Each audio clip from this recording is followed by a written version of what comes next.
Karbi industriousness.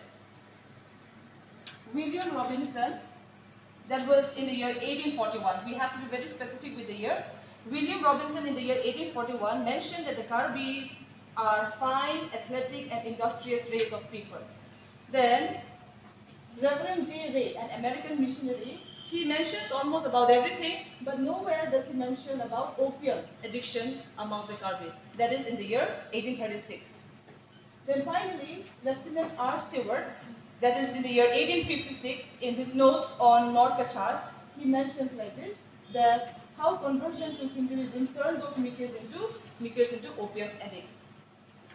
Then we also have Professor Syed Hussain Alatas.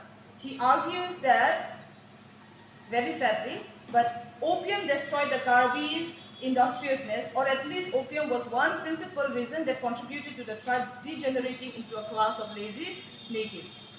So that is according to Professor Syed Hussain Alatas. There are many more references about opium, but otherwise we can be assured that there was no trace of opium till 1850.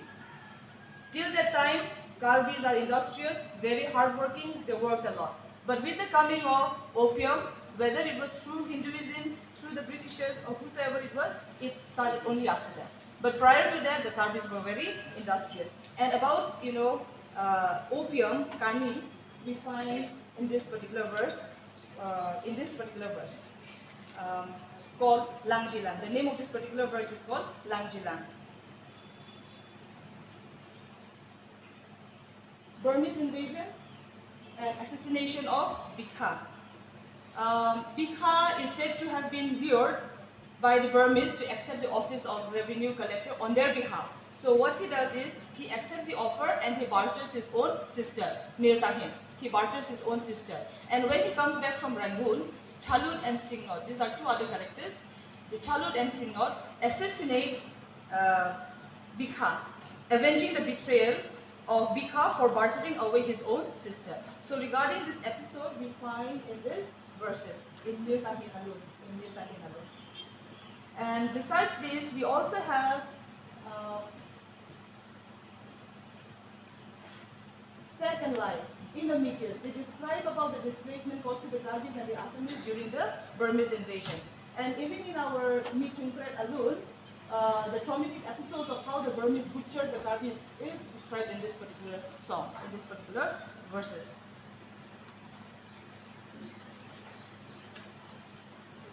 Another form of atrocity the Burmese committed was that youthful virgins were forced to become the wives of the Burmese.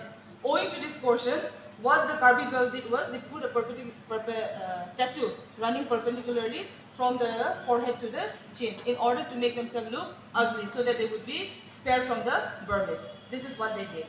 So, this is about Mikirs alone. I won't read it out. In conclusion, oral tradition has received increasing attention from scholars around the world as an important source for rewriting history.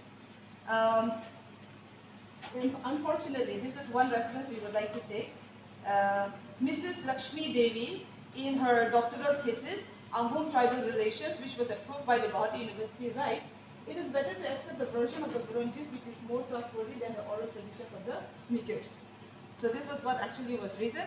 But then if we come across the name of Janman Sina, the name which was mentioned by our keynote speaker yesterday, and he mentioned about him several times, it is like this. He argued that oral traditions are records of both the past and the present, and when it comes to writing history, we cannot do away or deny both the past and the present. Then we also have David Hainich, who also mentions about oral tradition or oral songs in the running in the same way. He says like this: oral traditions is a means of reconstructing the past. So this paper contains that orality, Karbi orality to be specific, Karbi oral songs, narratives serve as a means of reconstructing the past as an important source for rewriting history, thereby substantiating Karbi history. Thank you.